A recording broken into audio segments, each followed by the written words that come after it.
Welcome back to Invincible, probably the best podcast about Invincible on the internet. I am James. I'm Ralph.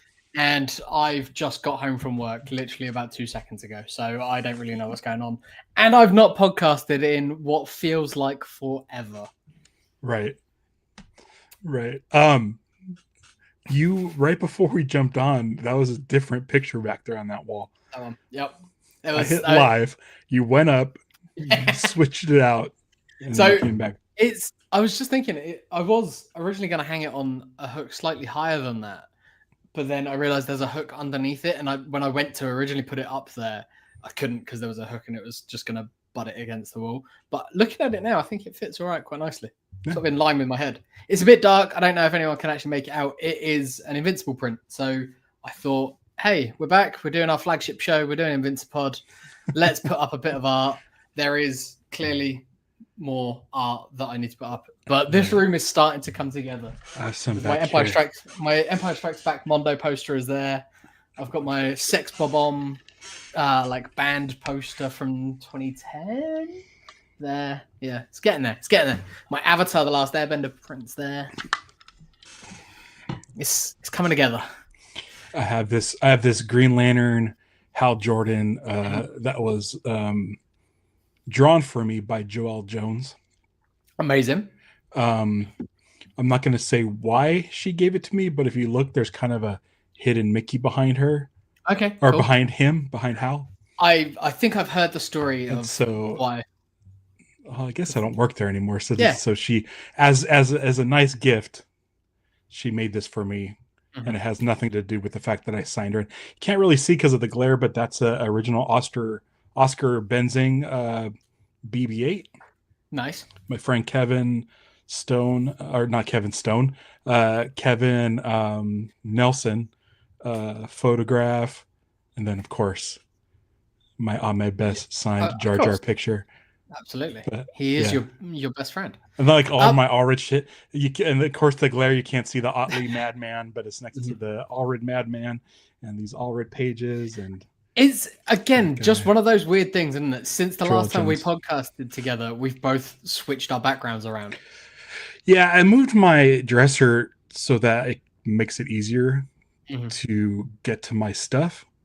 But I still have to fill in some stuff. Yeah. You know, this is like I've got a lot more walls to fill in. It's so funny because I went to a dollar store because they have frames at dollar stores, and I'm like, well, I don't give a shit the quality of it.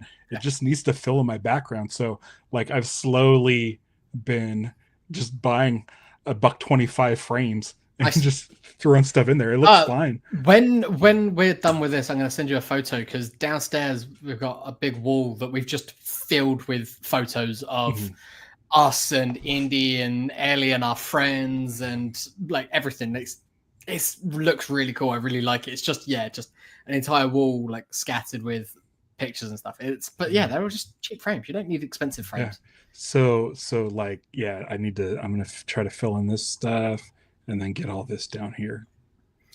And then maybe this, but do you think it's obvious to the audience that you and I haven't actually had a chance to chat in ages and catch up?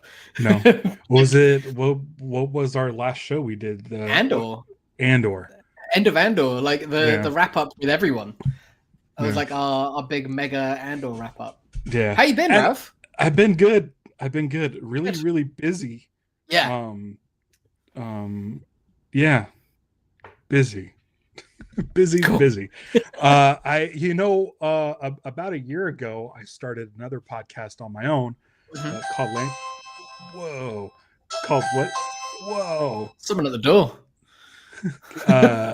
That's a ring. I'm like, what is that sound? It's a ring. It's a ring door. I used to do that. I would do food delivery for a while, and I got used to right when we started the show. Yeah. What was so fun is people would have doormats, to wipe your feet that said welcome. Mm-hmm. And so I would put the bag over the WEL and then take the picture for proof of delivery instead of always have their food and just say come. And it made me so happy. It was so fun to do. but super childish.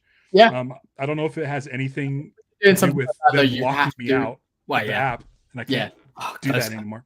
yeah. No explanation. Still They not locked me out of the app. madness. You're done. Yeah, we got like an extra chime upstairs because when like pre Indy being born, when we just moved in, like Liz would be up here working, and Mhm. the doorbell would go, and she was like, I don't think I can hear it from up here." And I thought, I think she could, but Yeah. I don't know, had music playing or something. So we just put another chime in upstairs, and now it's super loud. That's the first time that's happened. That's all right. It's all right. No biggie. Audio Um, texture. but go check out Lanterns Live. Mm, Shit, it's been blowing up. I don't know if awesome. I was gonna say you followed perfect. it. I haven't, no, just because I've not followed any of the comics or like any of the movies or anything like that. So But I mean, I'm sure it's going to blow up even more when Lanterns the show comes out. yeah. So You've 2 got like a months really good footing in for that, I think.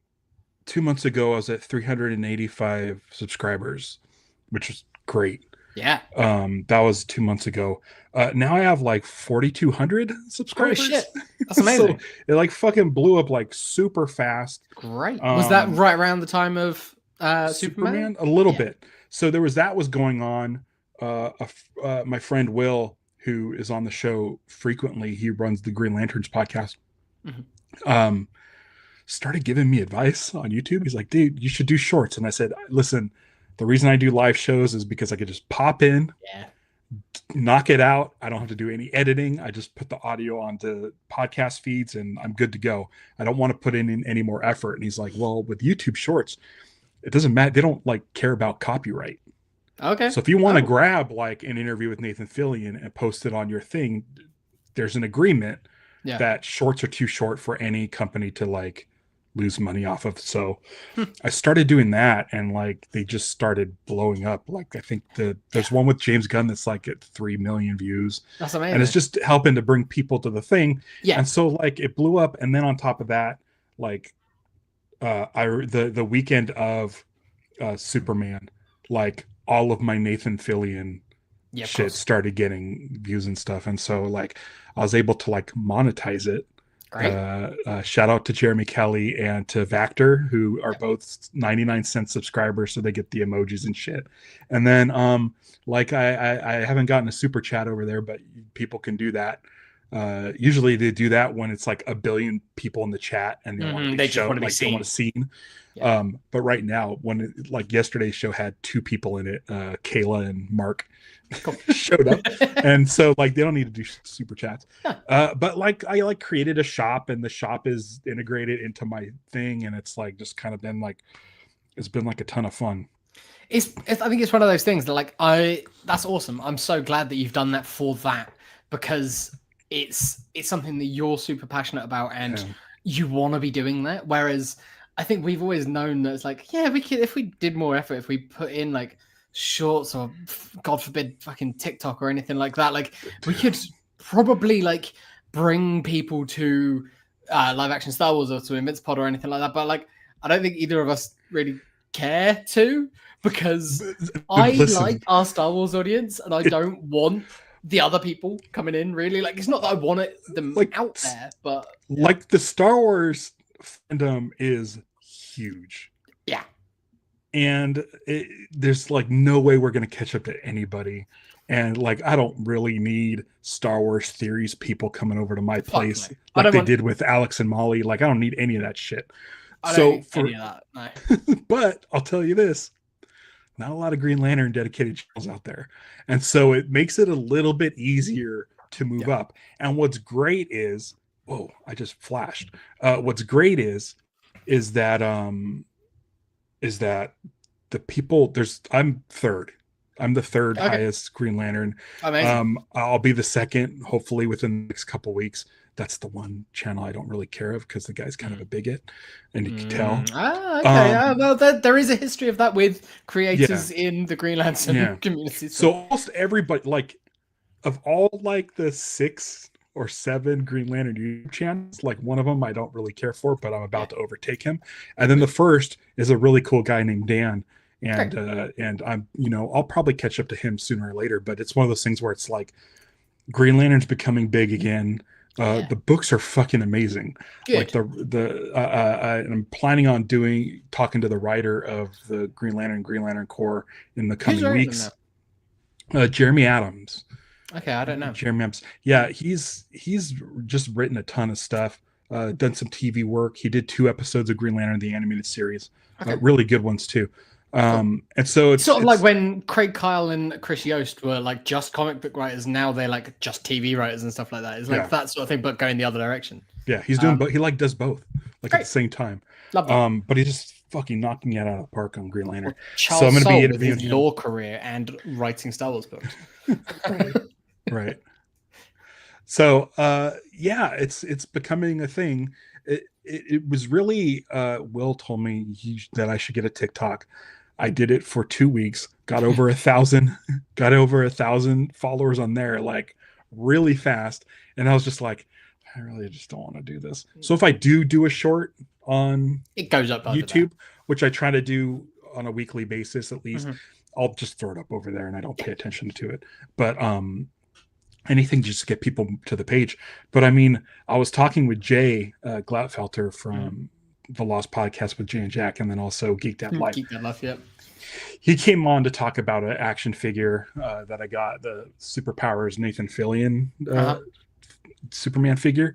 And I was talking to him a little bit, and he was just like, yeah, dude, like just keep doing what you're doing, and you'll like be able to like be noticed. He got invited to this super awesome thing over in your neck of the woods, which I can't talk about. Okay.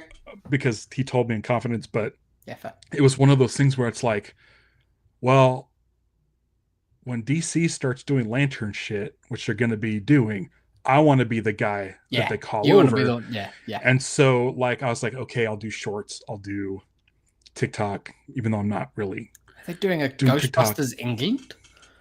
No. This dude, it's pretty cool. Basically, you have to think like what Jay is into, which is toys, and what may or may not be happening over in England right now. That is toy sort of centric. I can't really say much, but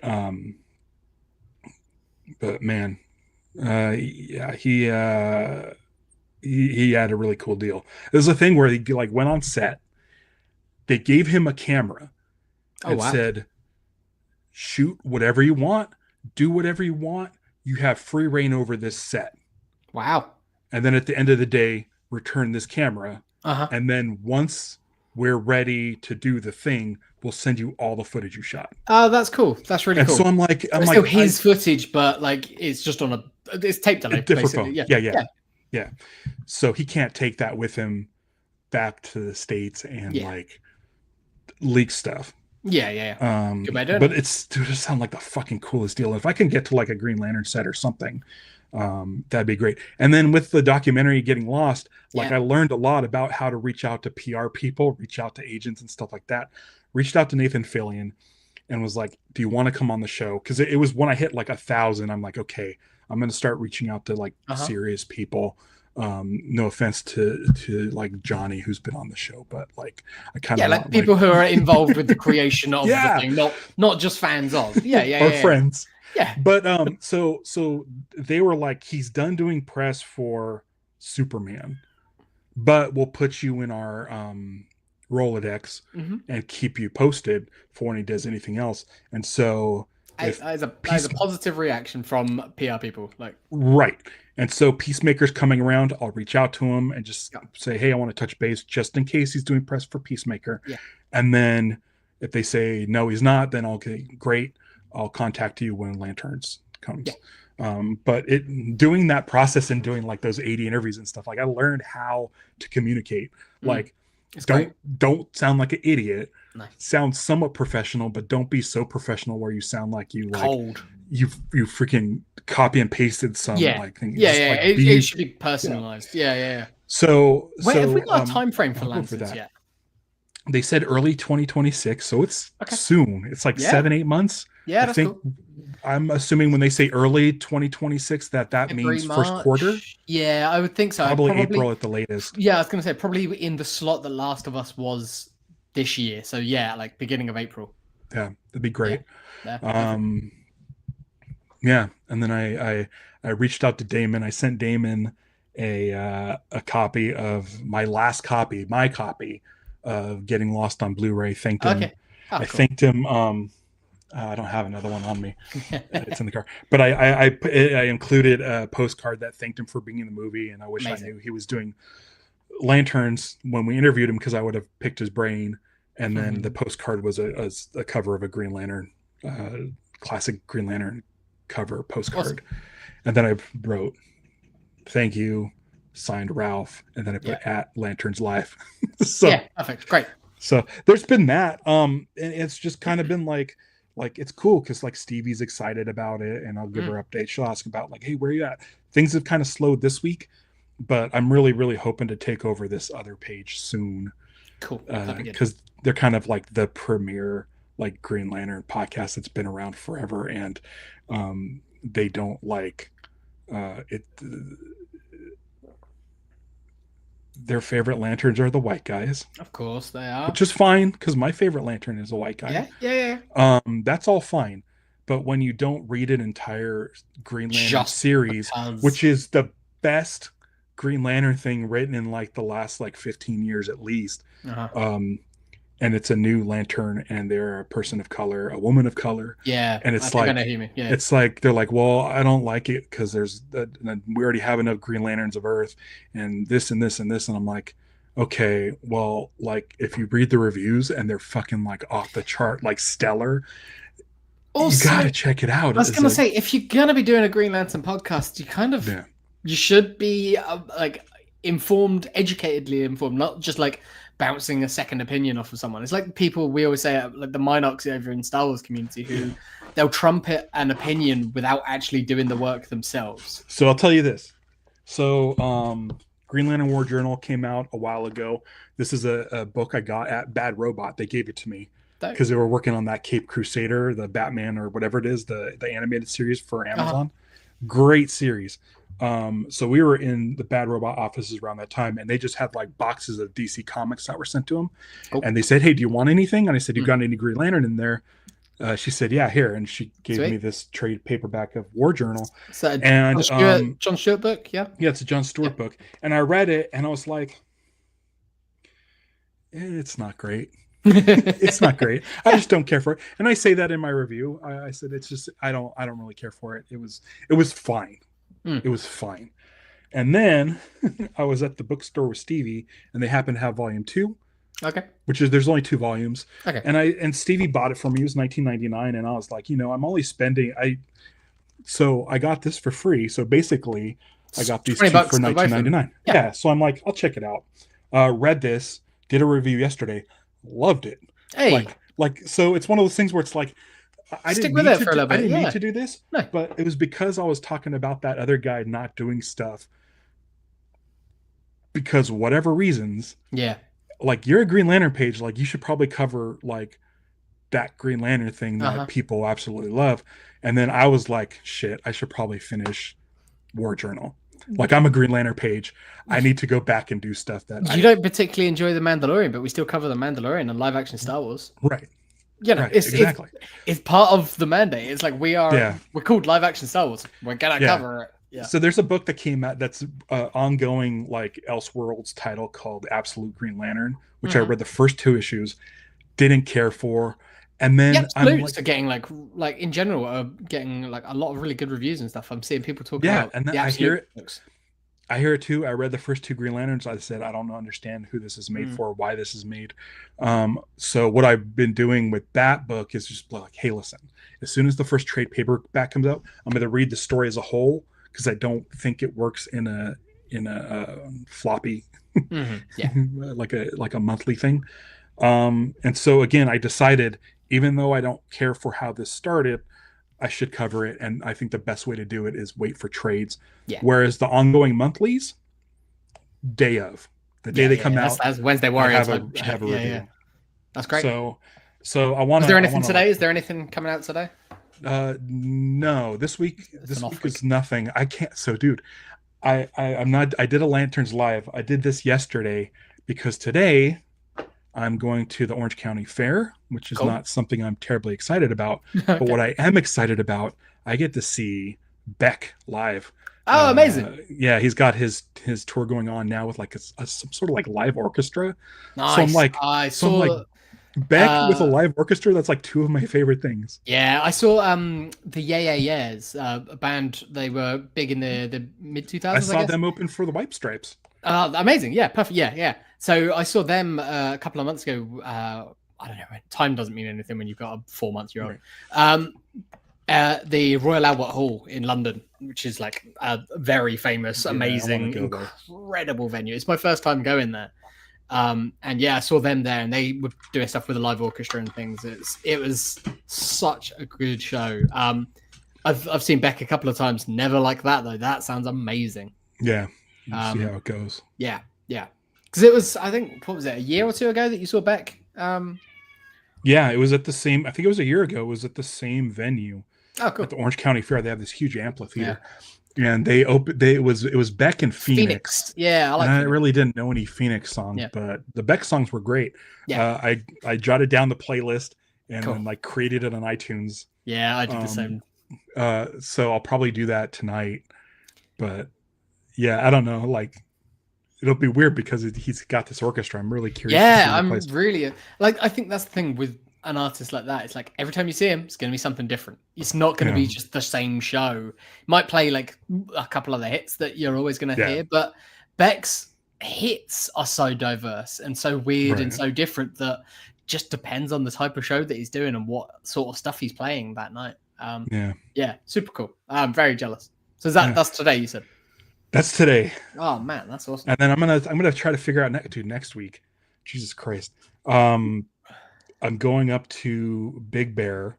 I was shooting behind the scenes still photographs for a friend's movie. Mm-hmm. Great. Yeah. Like sounds fun. I can do that. I've got such a fondness for behind the scenes photos, and like I like, it's one of those things that I quite often will just pull up a movie from the early 90s and look at the behind the scenes photos of it, like Terminator 2, just because it's always black and white, it's always film, it's like it's love that shit. Yeah, I'll have my camera pack with black and white. Great. The assistant director has to leave on Tuesday, and I may be taking over as assistant director. Cool. so I'm like, okay. Yeah. I don't really fully know what that entails, but I can do anything, like whatever you need, I can do it. Yeah. So that's next week, because I was hoping to get Jeremy Adams in next week. Maybe he'll be available Tuesday. He told me sometime in August, and so that's technically August. Just about. Yep. Yep. So how are things with you guys? Oh, good. Yeah. Indy he'll be 4 months old this Friday. Well, like 16 weeks. So basically 4 months old this week. He's great. He's close to rolling over now. He's amazing. He's so fun. He's so expressive. He's just his own little person. He sleeps really well at night, which is amazing for both me and Liz. Liz does all the brunt work of any sort of night feeds and stuff during the week, because I get up at 3:30 in the morning to go to work. But then, like, as soon as it rolls around to the weekend, I take over and do any of that stuff. And then, like, Liz is going to see Oasis on Sunday. She got tickets to that tour. So I've got Indy overnight, like just daddy son time. And then next weekend she's going to a festival. So yeah, it's going to be just the boys in the house. So we're going to get some takeaway and stuff like that. I'd say that we're going to like just watch some movies and stuff like that, but we're trying to keep them away from screens for at least a little while. Do you have the nursery all set up with nerd shit? No. So he's still sleeping by the side of our bed. We got like one of those like sleep next to you cribs. So he's in his own crib, but it's like separate. So he's still in with us for a couple more months until he's about 6 months old. I think he's in there. But then the nursery is, it's over there.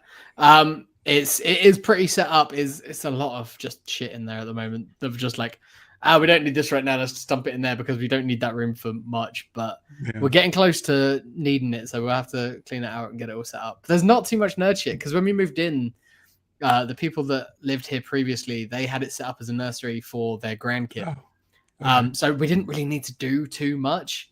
I think we'd like to maybe redecorate it and do some other stuff, but no, not masses. I think we've got some like, those stick-on glow-in-the-dark things. Like I think we've got some like Star Wars ones of those that I'm sure cool. somewhere. So, That's good though. Yeah. Do you have like a mobile where you can put like, I don't know, like little Scott Pilgrim plush guys or something? Little X-wing and TIE fighter. Yeah. We've got loads of like little things, and he bloody loves playing with like just the rings that you can just hang down. He's like really grabby and stuff like that. Yeah, it's great. It's amazing.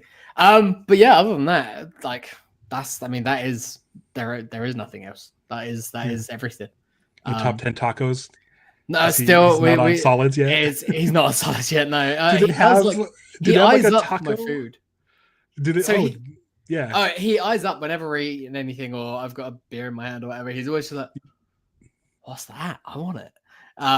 And he's getting grabby now, so it won't be long before he's trying to. And he is sort of starting to get to the like really early stages of teething, where he'll just like start putting things in his mouth to just like chew on them. Yeah. There's got to be like a taco pacifier or something. Oh, he's got like a little soft toy taco. He's got a few bits and bobs. A friend of ours bought one that is I think it is like pacifier and stuff, but it's all the different ingredients of a taco. That's great. Yeah. So we'll get there. I think we've managed to have tacos at home once or twice, but I don't think we've been out for tacos since he's been born. We managed to play a board game for the first time the other night, which it was amazing. It was great. We were just like, it feels like we're cheating. It feels like we're doing something naughty. Like, what are we doing? Like, yeah. But he was just sound asleep. We had the baby monitor on, so we took the opportunity. That's great. I've managed to get out and play Star Wars cards a couple of times. This new set just came out recently, Legends of the Force. So it's all Force users and stuff like that. It's really cool. That's cool. Yeah, that game just had its first Galactic Championships in Vegas last weekend. So that was like the first year and a half or year and a bit of that being out, and there was like 2,000 people playing there. So yeah, it's cool. Awesome. It's a great game. Still enjoying that when I can. Yeah, I've been playing Stardew Valley. Nice. I love Stardew Valley, man. That's one of those games that I can just sort of pick up and play whenever I just need to chill out. Yeah, I find myself just like going to sleep, waking up, and just starting shit all over again. The time goes too fast for me on that game. Like I need a little time to like do stuff. Like I need to coordinate. Like, okay, tomorrow I'm going into mine, so I'm gonna get a totem that goes home, a couple of carrots, and just like have my axe on hand. And just like go. And you're just mine all day. That is your day. Yeah. And then you feel like you're missing stuff. Like I was like, oh shit, by doing that, I need to remember to speak to this person because it's their birthday and give them a gift and all this. Yeah. it's stressful, man. Like I love it. I always tend to like reinstall that on my phone when I've got a flight to catch. And I just like play it for an entire flight. See, that sounds great. It's great. It is good for that. Yeah. Is that on the Switch too that you're playing that then? I'm playing on the Switch 1. Okay. I inherited Stevie's Animal Crossing Switch. Nice. And then she has the Switch 2. Mm-hmm. She's been playing Breath of the Wild, which she just beat this week. Cool. And then she's going back and collecting more Koroks and doing stuff like that. And then I'm like, you gotta get into Tears of the Kingdom because it's so good. Have you guys got the new Donkey Kong yet? That looks really good. No, not yet. I was gonna go pick it up for her, and she's like, I got two Zelda games. Yeah, I was gonna say they're big games. But everybody's talking about how amazing it is. Yeah, like even like non-gaming channels that I go to, there people are saying how amazing it is, and I'm just like, that's what Nintendo does, isn't it? It just sort of crosses over. Yeah, I'm good for now. I'm on like summer day 15 of year 2. Oh, okay. Oh, nice. Yeah. So I've been booking it on there. Man, I want to play Stardew again now. Can they is there any sort of online feature? Like, can I interact with anyone? They did add a multiplayer mode where you could visit other people's farms and their stuff, or you could have multiple players in the same like world or something. I can't remember. Huh. I don't know. I'll I don't look know into that. what sort of like cross-platform, cross-play stuff it is, but Yeah, I know that they did add it in one of the updates at some point. it's funny. Whenever I get like a moment to play a video game, I managed to get into like the pre-alpha test of new skate game. So I just sort of fire that up, run around, do a few tricks and stuff, and then like turn it off. So speaking of games, you are still part of our alliance on Invincible, guarding the globe. Yep. It's been nearly a year, I think, hasn't it? So it got to a point where Kirk was like, hey, when we boot James, who should I replace him with? And I'm like, are we not able to finish the next section? He's like, it takes a little bit, but we're passing it. And then so like once a region, there'll be a battle where it's like, we really gotta tough it out with James. But then once we get through that, we'll just like blast through the rest of them. Okay. Like, we're pretty much, I think we're on regions 43. Oh wow. Stevie, do you know what region we're on? You're just gonna look it up. But you're still there, and your 4-star Eve. It was Eve that left in there. I guess protecting us. All of our guys are like yellowed, like the top tier like thing, and like I think Jeremy Kelly has like 34 stars on his yellow Omni. 42? Yeah. 42. We're on region 42. Yeah. Yeah. Oh, well, I'm glad that she's still being helpful, but like, guys, you've got to be. I know. And I told Kirk, I said, he's kind of locked out of the game. He can't get back in there, and this is the only like proof of your existence. And I don't want to like send you out into the void. I don't mind. Like, we're holding out hope that someday you get that you're able to like get your code back. Skybound, if you're watching, let us know how James can get. And you don't even have to play the game. You don't have to stay on top of it. But we just want to know that you can still exist. You know, like if we do decide to leave you out, that your all that work you put into it, still is for something. But right now, she's still fighting. Hey, she's still fighting. So, that feels like a nice natural way 33 minutes into this podcast to start talking about Invincible. Okay, so I don't know what to talk about. No, me neither. out of San Diego, we got news that Dinosaurus is going to be in season 4, which we had hoped for, and we assumed, and we're happy to hear. Who's the actor? I had it. Rice, not John Rice. Edgar Rice Burroughs. Jonathan Rice? No. I recognize the name. Jonathan Rhys Myers? No. No. This is great. We're so prepared.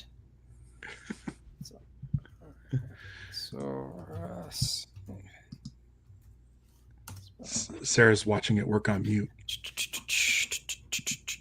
think she might be the only Matthew Rhys. Matthew Rhys. Yeah, I recognize that name, but I don't know what from. I don't know. I did zero investigation. I did. You sent me the thing. I saw the picture. You were there at the time. I didn't even realize that you were there. I was, but I wasn't really like Comic-Con. Like, you're never really there. No. Like you're at Comic-Con. You heard about Peacemaker. I'm like, no. Do you have any idea what you know what's going on at Comic-Con if you're not there? If you're there, you see the things in the room. It's like going to a music festival. Yeah. You see the bands that you see. You don't know what that band over there were playing because you weren't there. Yeah. Yeah. And I stepped onto the floor for about, I think, 30 minutes. And it was Thursday, and it was the busiest I've ever seen it, ever. Wow. And it was a Thursday. It took me about a half hour to get to my friend Jonathan's booth, Jonathan from Geekscape. I visit him every year at his booth. I go drop in and say hi. And I couldn't take much more. So I just left and went and got lunch. I went and got a sandwich and then did the Lost panel and stuff. Comic-Con, man, it's just... Yeah, it's not fun. I was gonna say, when you've done like however many now, like it's just like, Yeah. But you've done it in every different iteration. You've gone as just a pure fan. You've gone as someone who's like working it. You've gone as someone who's just on a panel and popping in. Yeah. Like you've gone on like moderated panels. You've done like every different level of Comic-Con, I feel like. And Yeah. I can see why it's not fun. I did. I realized it was like 16 years ago now that I went, and at the time loved it, absolutely loved it, and had the best time. I couldn't think about. I wouldn't even consider going again now. Yeah. Like it's just like. It's not a diss on the con. I'm so glad that the people that are going and enjoying it, because it also felt like this year, from everything that I was seeing and reading and like listening to, people were just like, it feels like it's back. It feels like it's back from pre-pandemic times. Like it's back to that level again, where obviously it took a dip. Everything took a dip. And that's great. I'm happy for it. I don't want to be a part of it. Right. I'll tell you this though. I got in at around 9:30. No, like 9:40. And I walked 10 minutes to the hotel where Jay and Colleen were staying to get my badge, because they have my badge. And at 10 o'clock, which was like 10 minutes later, I walked in the ballroom in that hotel where they were doing the film score panel with Michael was there. Michael and Mick were there on the panel. And I literally got there. As soon as I got in, I sat down and the lights went down and it started. So perfect. And usually that panel's at the same time as the Lost panel that I'm always on. And so this is the first year where I actually got to see the film score panel, and it was great. Hey, that's nice. So there was that. I did the Lost panel. It was fun. I talked about the spaceship. Didn't make any waves. Didn't show up on the internet for any Lost fans. And then I did a photo shoot. Cool. I booked a photo shoot because I'm like, listen, I'm going to go down there. Yeah. It's a 2-hour drive. Yeah. And then make it worth it. Like, I was like, I don't want to go back to the floor. And so I booked a photo shoot, and that went well. Nice. Amazing. Yeah. So you mentioned Michael and Mick on that panel. Worth mentioning about those guys both having amazing times at the moment. Obviously, Michael with the Fantastic Four score just came out this weekend. It's awesome. Really, really enjoying it. I went and saw the movie. I took myself out. Just the second time that I've made it to a movie theater since Indy was born. But Liz was like, if you want to go see that on Saturday morning, like, feel free. So yeah, I managed to get to that. Really enjoyed it. Thought his score was excellent. And then Mick, obviously, well deserved getting the Emmy nomination for Penguin. Yeah, really, really hope he gets that one, because it's so well deserved. I talked about it with him on Sunday, and I was just like, oh dang, I saw Severance and Cobra Kai were nominated, and Cobra Kai being the final season, that's usually when you can like reward somebody for their work. But then I realized, they're in different categories. Okay. And so I'm like, I think he's got a chance. I really And as do. much as like we said it while we were reviewing it, like give Andor everything, we did also say score not its strongest suit. Like the score was good. Season 1 score was better for Andor. Yeah.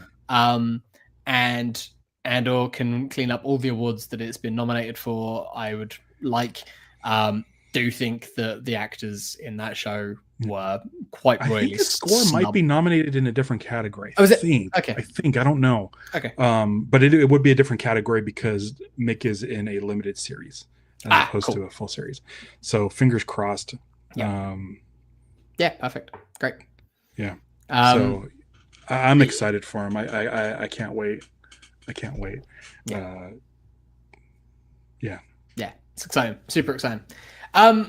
Dinosaurus is super exciting though in Invincible. Matthew Reese coming out. We saw a little bit of concept art, and I think there was like one still from the show that was shown that we can't use for thumbnails because it's like divided up with blue bars, and I'm like, for crying out loud. Yeah.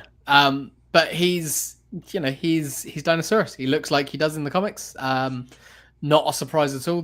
Whenever they've done any sort of changes, it's just been sort of an update and a modernization of things. So I'm sure there'll be a little. It's got like shoulder pads. Yeah. But the fact that they've got a good actor is cool, because he's a character that, despite being a big red dinosaur, he's got a lot of talky scenes. He does he's a real lot of chatty. he does a lot of talking more than he does like biting or like chasing people as a dinosaur. So he's a talky villain. He's a smart guy. Yeah, I'm excited for it. Okay, so when you sent me the text, it says Dinosaurus played by Matthew Reese. Yeah, research. Next season, 2026 release. Yeah. Hopefully, I mean, it's going to be around the same time as Lanterns, but at least with Lanterns, I know like that's going to be a Sunday HBO show, and I'm going to do those Monday morning, so I don't think it'll interfere with us at all. So doing them both at the same time will be fine. But then you said 7 to 9 seasons to tell the full comic art. Yeah. So let's hope they get it. So that was the quote from Kirkman in the panel. I don't know if it was prompted by a question or anything. He said, like, to tell the full arc of the comic, the way that they're doing it and the pace that they're going, he thinks that they would need between 7 and 9 seasons. Okay, and then you mentioned all of Thrag's lines have apparently been recorded. Yeah, he was saying it's like every like he's like, yep, but you know, all of Thrag's stuff has been recorded. I don't know if that means like all of Thrag's stuff for seasons 4 and 5 have been recorded, or what, like, or if they've just done everything that they would ever need with Thrag already. But if he's saying 7 to 9 seasons, like, listen, it sounds like Amazon plans to tell the full story. Yeah. Unless it like tanks or there's some big controversy or like it just no one watches the next couple of seasons. People still seem to be on board. Yeah. It still gets talked about like a lot. People really enjoyed the last season, even if they didn't enjoy the one before. It's good. I hope, touch wood and everything, like I think we should be good for now at least. And I'm wondering if I'm assuming sales on Comixology have gone up on Invincible as well. Yeah. It seems like it's everywhere, and the IP is just growing as well. Like you see that there's a fighting game coming out. Like things like that don't happen if they're not happy with it. If Skybound aren't happy with it, and Skybound are doing a lot, but they're still like smaller. They still need like an Amazon size company to be happy and to be feeding the money into it to keep it going. So yeah, I'm excited. We said at the end of the last time we did Invincible that we'll be back to do the Battle Beast comic when it came out. Neither of us realized that it was an ongoing series. So we both got the first issue and then went, oh shit, this is an ongoing. Like, let's just wait and do it as a trade. Yeah. So I haven't been keeping an eye out, but we're probably coming up to close to, if it's been releasing on schedule, there should be a trade fairly soon, I would have thought. I got myself a Kindle, the color Kindle, whatever, Colorsoft, like a month or so ago. So I've just been reading stuff on there. So as soon as the trade for Battle Beast drops, I feel like we could do a read through of that and then come back and do a chat about that one. Because, you know, it's new stuff in the Invincible universe. Right. And we are an Invincible podcast. Yeah. Yeah. So we can do that. And it's, you know, makes rereading all of the other stuff easier because the iPad that I was using before is on death's door. And God forbid I try and dig out all the comics and the trades that I had. But I did find the comics. So, you know, I think you mentioned brother-in-law, was it Sarah's husband? Is buying up the singles. So yeah, I'll let you know what I've got. Right. Hopefully there's something that he needs. Yeah, that's another thing with the show being popular is that the price of those books have been going up. Oh really? He said I used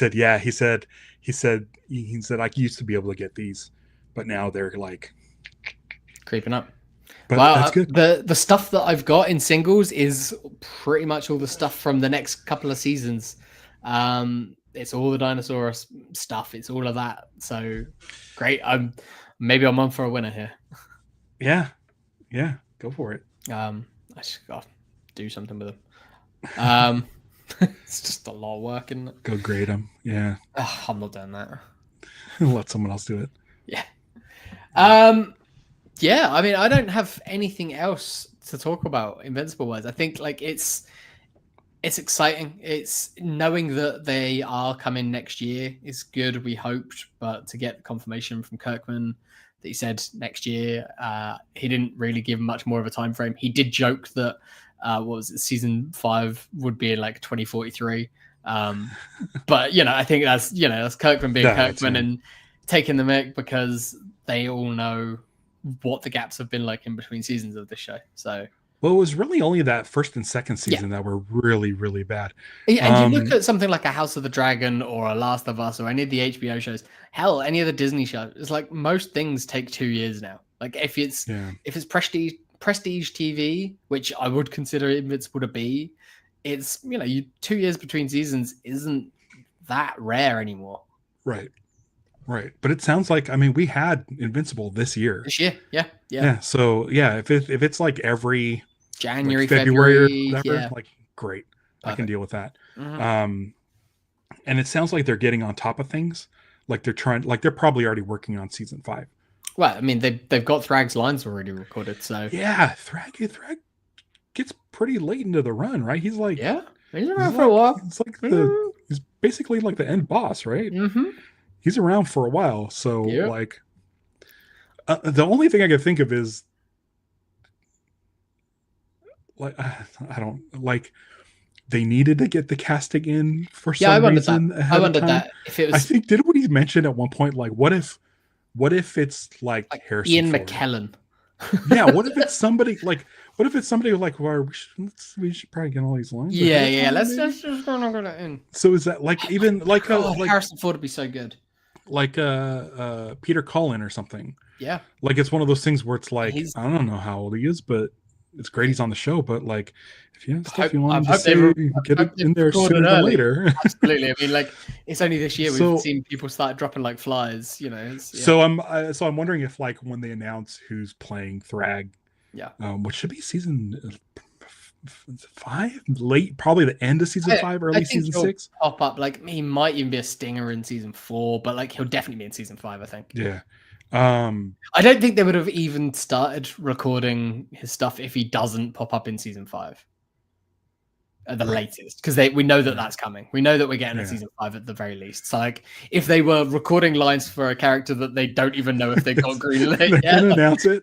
They're gonna announce it, and I'm gonna be like, they're gonna announce it, and I'm gonna be like, oh, thank God they got all the lines. Yeah. He's gonna be dead before the show comes out or whatever. Yeah. I was like, oh, who'd make a good Thrag is J.K. Simmons. I'm like, oh wait, no, he's already Omni-Man. I completely forgot, like he's Omni-Man. Yeah. Well, they just like for the Avatar, the Last Airbender, they're doing an adult version of those characters movie next year. They just announced the next series with the next Avatar in the line after Korra.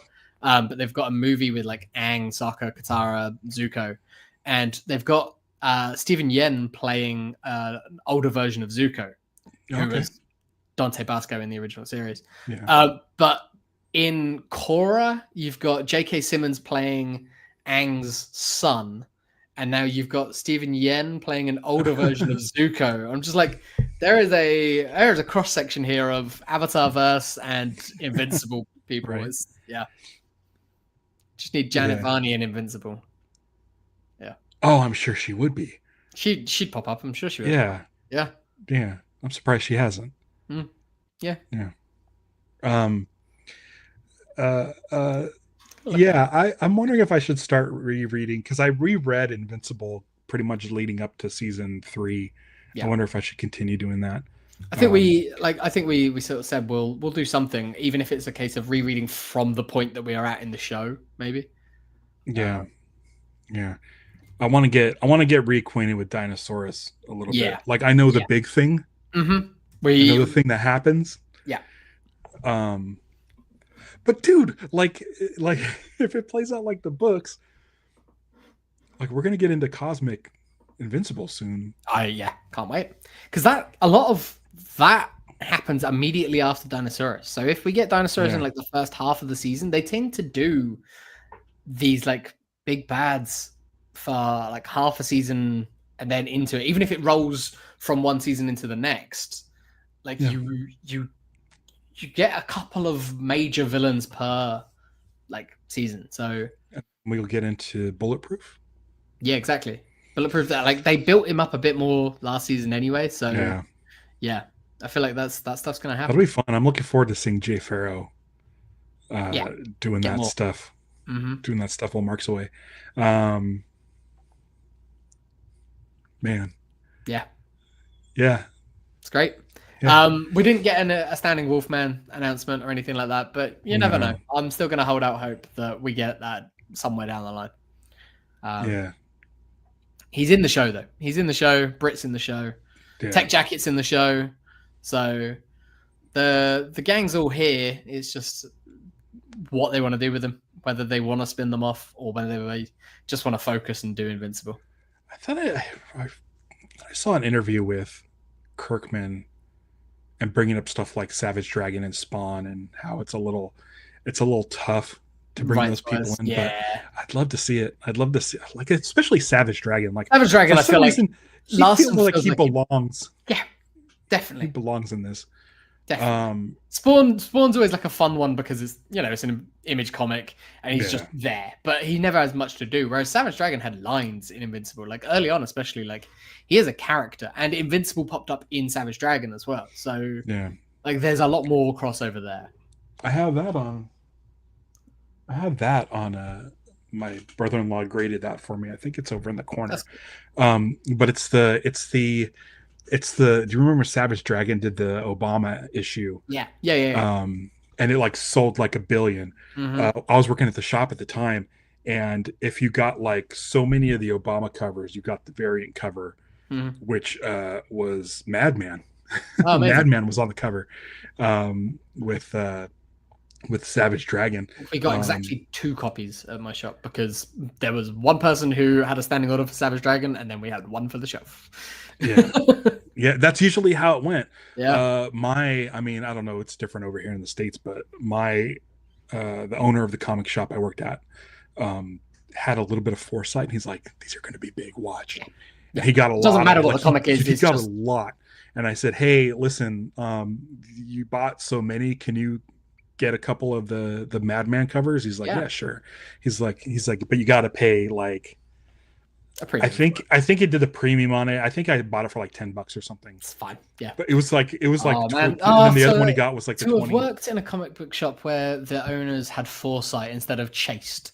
Like I worked at Forbidden Planet over here, which is the big chain, and they were fucking terrible. Like the owners there, I'm so far removed that I don't give a shit.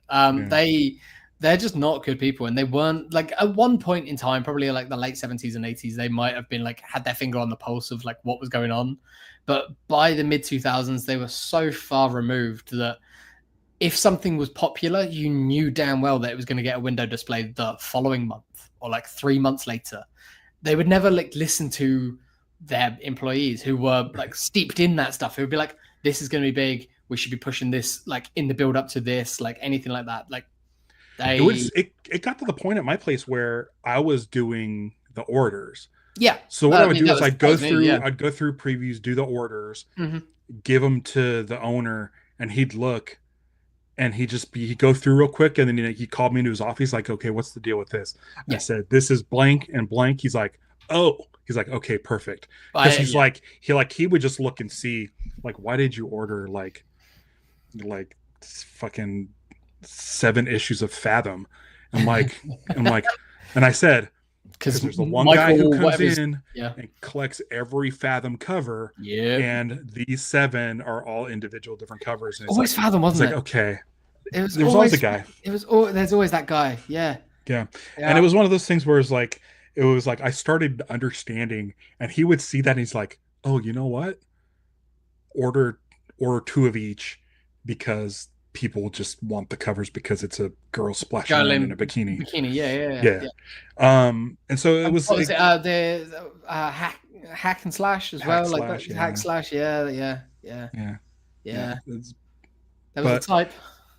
But the guy who did the Fathom ones was just a fan of the artist. I forget his name, but like not Michael Collins, but something. Oh, yeah, no, he did a load of stuff. Like he'd done really good art as well, but like Yeah, that was his thing. He yeah, died, didn't he? He was quite young, I yeah. think. Yeah, Around the yeah, time it's that right we were around selling when. this, and this dude that came in was like the nicest guy, like family dude, like white collar, like he's Yeah, a really cool dude. yeah. And he wasn't in, like he literally was into Fathom because of the stories, and he liked getting all the covers. And Mm-hmm. I'm like, all right, like I I don't did. care. It was just like, you were the Fathom guy, just so Yeah, you know. yeah. In this, Every shop's got one. but there was a guy who ordered a book. It was the funniest magazine. It was called Girls with Corpses, I think, was the That name of rings the a bell. book. Yeah. And I'm like, what the fuck is this? Mm, And it was just like a horror. It was like pinups and stuff yeah. with like pinup girls, like horror goth girls with like skeletons, Yeah, like yeah, shitty yeah. skeleton paper mache things. And I'm like, it's funny, but at least the Fathom guy was like, you're a cool dude. You don't come here just for Fathom. Like, you get like Loads of books.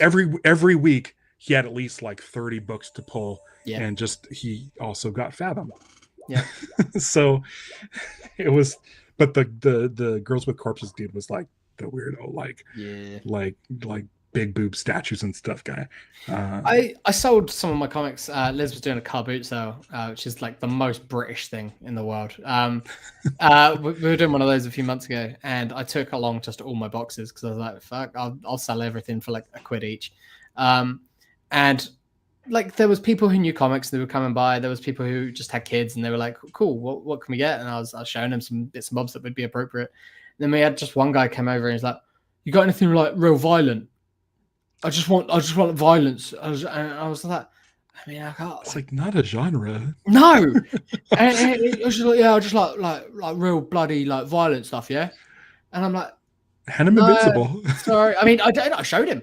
It was too much color, I think, on there for him. He was just like, I showed him Invincible, and he was, and I was like, "Have you seen this? Have you checked out the show or anything?" He's like, "No, not into it, mate. No." And I was like, "All right, dude. Sorry, man. I've got nothing for you. See you later." Because I was like, "You're gonna go do a knife crime, and I don't want to be any part of it." Like, Right. yeah, weird. Yeah, just talking about doing orders and previews, man.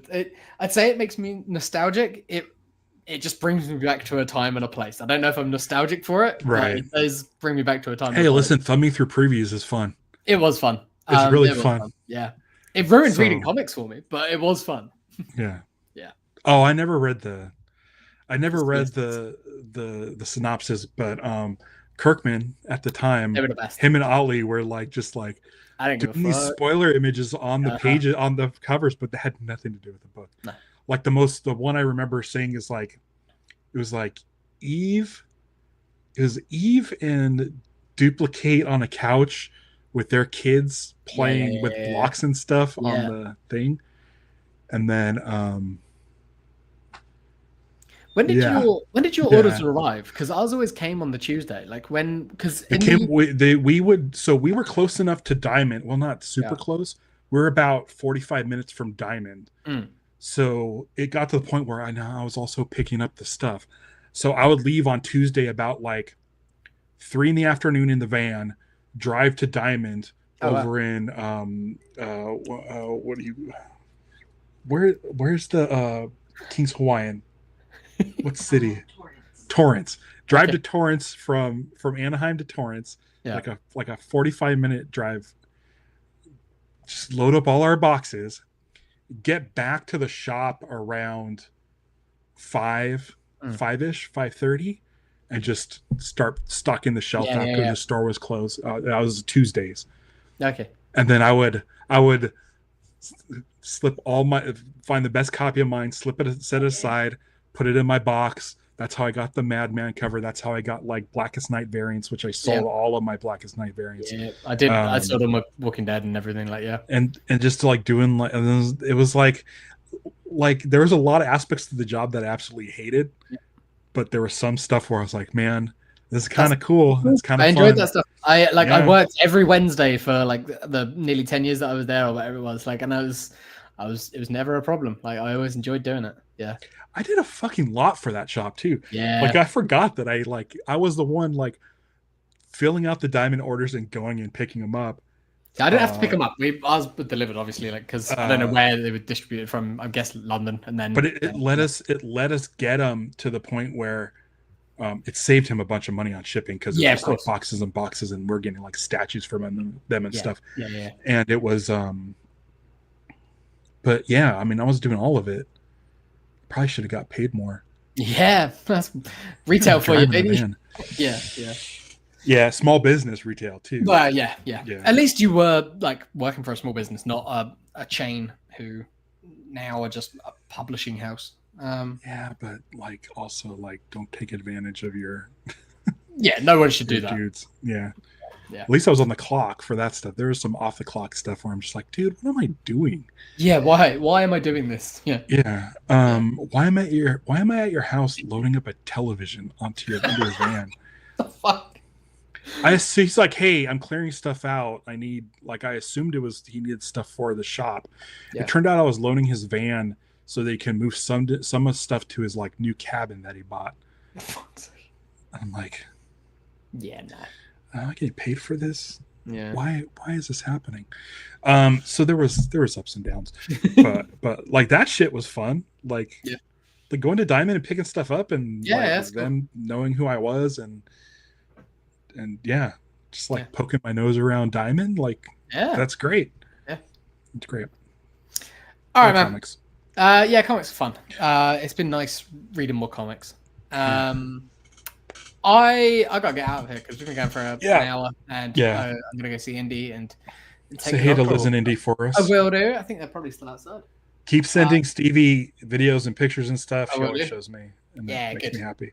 I sent you the one today because it was from Godzilla. The other night. Yeah, I was just laying on the floor. I had Indy like standing on my chest, and he felt like a kaiju. So I was just making Godzilla soundtrack to him. I knew you'd appreciate that one. Yeah. Cool. All right, man. Well, we don't have anything scheduled, but keep an eye on. Hit the bell icon. Yeah, hit the bell on this. Hit the bell on live action. It'll notify you when we're actually going live. I don't know when we'll do Star Wars. When is Ahsoka next? Who knows? I think so. Maybe. Yeah, because I think they've already been shooting. There was a shot of Ezra in his new outfit and new haircut and beardless. Show us the Balin skull, the new dude. Yeah. I need to see how that looks. Yeah, the mountain as Balin skull. The Yarp guy from Hot Fuzz. God damn, I love Hot Fuzz. It's great. It's like my favorite movie of like the last 20 years. I fucking love it. I think it might be older than 20 years now. No way. Not quite. No, because Shaun of the Dead was 2004. So it's coming up to it though. There'll be a 20th anniversary in a year or two. Ooh. Yeah. Alrighty. Let's get. All right, man. I will see you soon.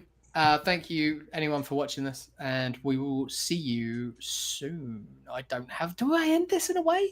Yeah. We'll see you next time on. Oh, yeah.